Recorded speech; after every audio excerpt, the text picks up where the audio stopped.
Buenos días, bienvenidos al laboratorio de química, a todo el grupo que lo tocó los jueves. Voy a tratar de explicar brevemente porque es la primera vez que se da laboratorio en forma virtual. Es bastante difícil porque es una materia bastante práctica. Sin embargo, esperemos que se puedan hacer algunas prácticas a finales o a mediados de agosto. Por lo pronto voy a explicarle brevemente qué es lo que se espera del laboratorio. Ya les mandé sus planificaciones y más o menos está ahí explícito qué es lo que se quiere, pero se los voy a recordar brevemente. Lo que queremos acá, o sea, es a simular como si estuviesen haciendo las prácticas. Ustedes van a hacer las prácticas básicamente con toda la metodología que presentan un laboratorio, excepto que no van a hacer las prácticas presenciales, sino que yo les voy a suministrar los datos que van a obtener o que deberían de obtener en cada una de las prácticas. El sistema de evaluación, como ven en su planificación, está dirigida a quizzes. Como no van a ser presenciales esos quizzes van a ser reemplazados por tareas, o sea, y esas tareas simplemente es contestar las preguntas que se asignen al final de la práctica. Eso va a reemplazar la nota de los quizzes que tiene un porcentaje. Con respecto, van a tener evaluaciones cortas. Esas evaluaciones cortas se las voy a enviar por módulo 7 y siempre van a estar referidas a las prácticas, pero en una forma teórica. Es decir, básicamente van a tener conocimiento teórico y, como les dije, esperemos que con la ayuda del Señor a mediados de agosto puedan entrar al laboratorio y hacer unas prácticas para que se familiaricen con la instrumentación, de forma que todas las características que presenta este laboratorio lo van a hacer en forma teórica y con un lineamiento de que solamente yo le voy a suministrar los datos experimentales para que ustedes hagan el informe. Cada una de esas prácticas que yo les suministré, que les subí al grupo, tienen que leerla, preguntar lo que no entiendan con anticipación, porque las prácticas son semanales. Como esta es la primera práctica, no les voy a exigir que me entreguen de una vez el preinforme, pero me lo pueden enviar en el transcurso de la semana. Cuando presenten el informe, dentro de lo que les van a ver ahorita a continuación en las láminas, indican las pautas de cada una de las cosas que se espera que ustedes hagan. Es muy importante que vean la práctica y si tienen alguna duda, algo que no comprendan o cómo hacer, simplemente envíen al WhatsApp o a mi correo cualquier duda para yo poder ayudarles y así no tengan problemas con los informes. Hablemos brevemente sobre qué es lo que se espera de esta práctica. Su primera práctica en realidad la primera práctica era conocer la instrumentación. Bueno, yo particularmente soy más instrumentista, estoy más interesado en que las personas entren a un laboratorio. Como la mayoría de los materiales son de cristales o de vidrio, sería interesante. Yo en la primera práctica lo que hago es que los estudiantes se familiaricen con la instrumentación y que aprendan a tener digamos, ese pavor a la instrumentación de cristal, tengan ese temor, desaparezca. Esta es una práctica muy sencilla. Yo más o menos le resumí qué es lo que necesito de esta práctica. Lo que queremos en esta práctica es calcular el peso molecular de la fructosa. Ok, teóricamente se puede calcular, porque yo teniendo la estructura molecular, la expresión matemática, o en este caso de cada uno de los elementos que componen la fórmula de la fructosa, y con la tabla periódica yo puedo determinar teóricamente el peso molecular de la fructosa. Pero ¿qué es lo que se pretende en el laboratorio? Bueno, que ustedes o que cada uno de ustedes a través de la experiencia puedan determinar el peso molecular de la fructosa. En este caso, como es una práctica virtual, ustedes van a hacer todo el procedimiento como si estuviesen haciéndolo y yo les voy a suministrar cuáles son los resultados que ustedes esperan. Por lo tanto, es muy importante que lean el procedimiento experimental, lo resuman, lo entiendan y me envíen cualquier anotación de que no comprendan para que puedan salir muy bien en sus informes. Es una buena oportunidad de que ustedes mejoren sus notas y yo creo que es una herramienta esencial esta comunicación para que todos puedan salir bien en el laboratorio. Ahora bien, para hacer estos cálculos, porque yo quiero hacer un cálculo de peso molecular de la fructosa, ¿qué necesito saber? Bueno, tienen que recordar ciertas cosas. Por ejemplo, la unidad de concentración que se llama molaridad. ¿Qué cosa es la molaridad? deben de investigar porque ese es un concepto que vamos a utilizar. Igual buscar datas, deben de buscar unas datas, por ejemplo la constante crioscópica, o sea, cuánto es el valor de la constante crioscópica. De todas maneras, en la guía, ¿verdad?, está claramente la expresión matemática que vamos a utilizar, el delta T de temperatura que expresa la molaridad de la constante crioscópica.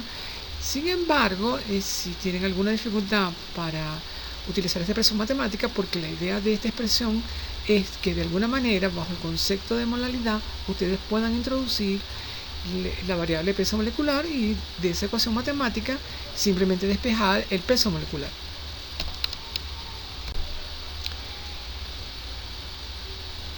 Veamos cuáles son los equipos que yo voy a utilizar en esta práctica. Bueno, la instrumentación es muy sencilla acá. Yo necesito, o se necesita, un vaso precipitado de 300 a 400 mililitros, un vaso precipitado, porque necesitamos ese vaso para que vamos a utilizar para nuestra experiencia. Necesitamos un termómetro porque necesitamos medir la temperatura.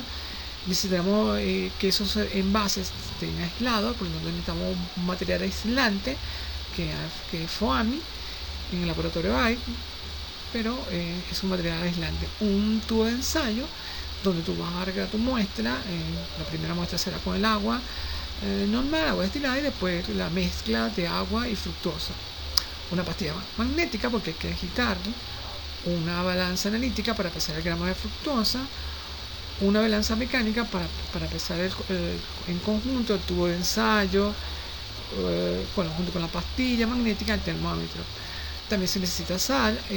Una cosa que no mencioné y que no la coloqué es la plancha magnética. Se necesita una plancha magnética porque una vez que tú coloques tu termómetro dentro del hielo, porque necesitamos hielo también, ese hielo va a ser suministrado a los vasos que tienen el FOAMI, que son los aislantes, y usted va a colocar su tubo de ensayo, pero en vez de agitarlo con la mano, usted va a utilizar una plancha magnética para que pueda estar la agitación. Aunque no mencioné aquí esos materiales, uno de los que nos faltaría mencionar, porque no espero que no lo olviden, es la plancha magnética y el hielo, porque necesitamos el hielo. Procedimiento experimental. Acá es muy interesante. Generalmente el procedimiento experimental que se hace en un laboratorio a veces, en algunas ocasiones, difiere del procedimiento experimental que tiene la práctica.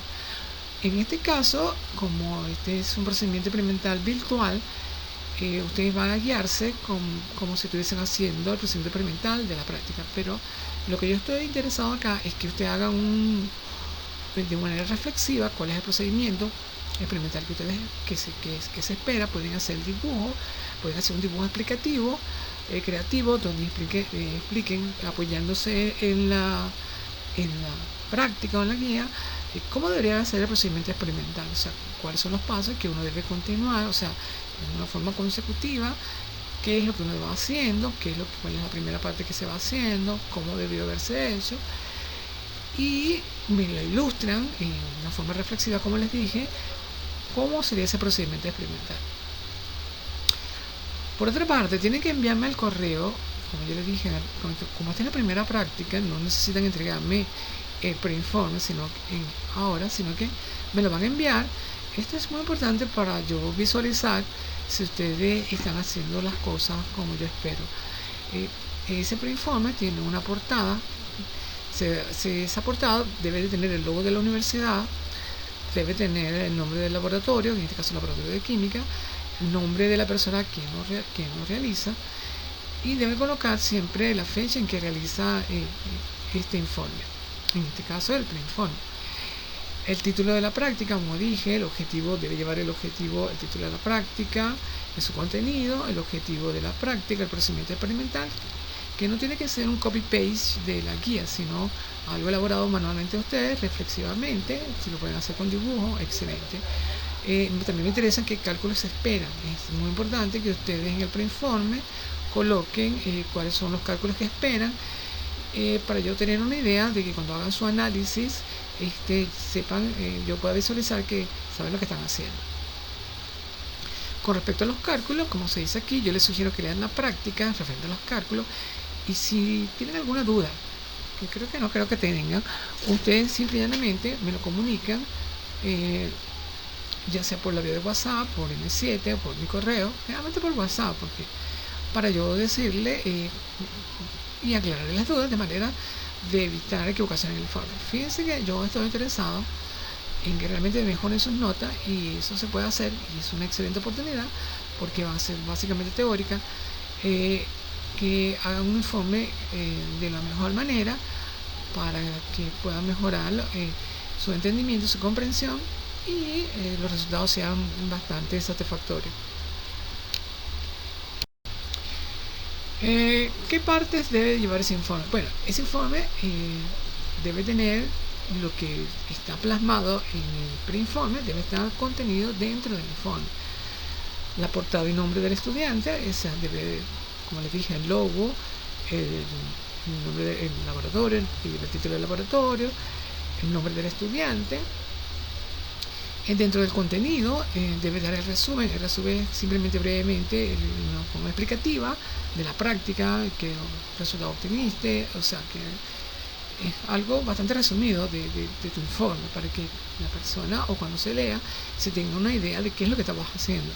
La introducción es simplemente hablar de la práctica, ligeramente cómo vas a llevar a cabo ese desarrollo de esa práctica, cómo lo llevaste, si tuviste algún percance, una introducción que diga brevemente qué es lo que esperas, qué es lo que busca, cuál es el procedimiento que vas a utilizar. Ok, una vez tenido clara la introducción, entonces debes describirme el título de la práctica, cuál es el título, cuál es el objetivo que tú esperas. Este procedimiento experimental, como les dije, es el procedimiento experimental que está plasmado, no tienes que volverme a repetir, porque acá, ¿verdad? Como no es una práctica presencial, sino virtual, este procedimiento no va a cambiar, porque va a ser el procedimiento que referencialmente tú escribiste o se escribió en el preinforme. La data del procedimiento experimental. Ok, cuando ustedes hagan el experimento, deben de tener unos resultados, unos valores experimentales. Como mencioné, la práctica es virtual. En este caso, yo les voy a suministrar la data que yo he obtenido, o que se ha obtenido en los informes que me han entregado durante muchos años. Esta data, como le puse un asterisco aquí, la voy a suministrar una vez que yo reciba de cada uno de ustedes su preinforme, porque así yo voy a saber qué es lo que están haciendo, o si lo están haciendo bien. Los cálculos. Ese informe también debe tener todos los cálculos, debe tener la data, o sea, la data que tú suministré también debe estar colocada ahí, y también los cálculos, o sea, todos los cálculos que hiciste, cómo lo hiciste. Eso significa, no es que me vas a escribir una expresión matemática y entonces de repente directamente los resultados, no. Puedes colocar la fórmula matemática, explicar más o menos lo que hiciste, colocar algunos valores, y si los valores se repiten, no necesariamente repetir todos los cálculos, sino que con un solo cálculo típico se entiende. El análisis de los resultados es muy importante. Aquí básicamente recarga la importancia experimental. Es decir, te dieron los resultados. Bueno, en este caso tienes que hacer un análisis y decir, bueno, teóricamente yo conozco el peso molecular de la fructosa porque la puedo hallar. Conozco la estructura molecular, puedo determinar cuál es el peso molecular, y lo comparo con el peso molecular que obtuve de forma experimental, y digo, bueno, ok, si el peso molecular coincide, entonces, oye, mi práctica fue bastante exacta y fue muy precisa porque logré el resultado adecuado. Es decir, ese análisis debe involucrar tu tendencia a explicar, si los resultados que tú obtuviste se correlacionan con los resultados que tú esperabas, o la parte teórica. En las conclusiones, lo que tú vas a hacer con notaciones, es decir, vas a resaltar aquellas cosas que se habían plasmado en el objetivo de la práctica. O sea, el objetivo de la práctica, por ejemplo, fue el peso molecular de la fructosa. Entonces, una de las conclusiones, por ejemplo, podría ser que se logró sin mucha dificultad el desarrollo de la práctica. En este caso, como es una práctica virtual, a pesar de acuerdo a los datos que yo te suministre, te vas a dar cuenta que puedes deducir una conclusión somera con respecto a esto. Es decir, si tu análisis de resultados no estaban correlacionados con respecto a los teóricos, tú puedes concluir, bueno, aunque no hiciste la práctica en forma presencial, pero en base a los datos que te suministraron, tú podrías decir que, bueno, hubo un error de lectura, una mala manipulación de los instrumentos y por lo tanto los resultados no eran los adecuados. Cosas así por el estilo, eso es lo que yo necesito. Una conclusión, simplemente verificar si tu objetivo de la práctica se logró o no. Y las recomendaciones en este caso sería qué es lo que tú sugieres o recomiendas para que la práctica sea más exitosa. Y la bibliografía está referida a qué materiales utilizaste, en qué material te apoyaste teóricamente, que ayudara a la comprensión y a la presentación del informe. Bueno, esto es todo por el momento. Gracias por su atención. Cualquier duda que no comprendan, ustedes se comunican conmigo por WhatsApp, me envían alguna duda. Como les dije, es la primera vez que se da un laboratorio en forma virtual, no es nada sencillo. Procuraremos hacerlo lo más sencillo y esperemos que en agosto podamos hacer algunas prácticas presenciales. Como les mencioné, cualquier cosa que no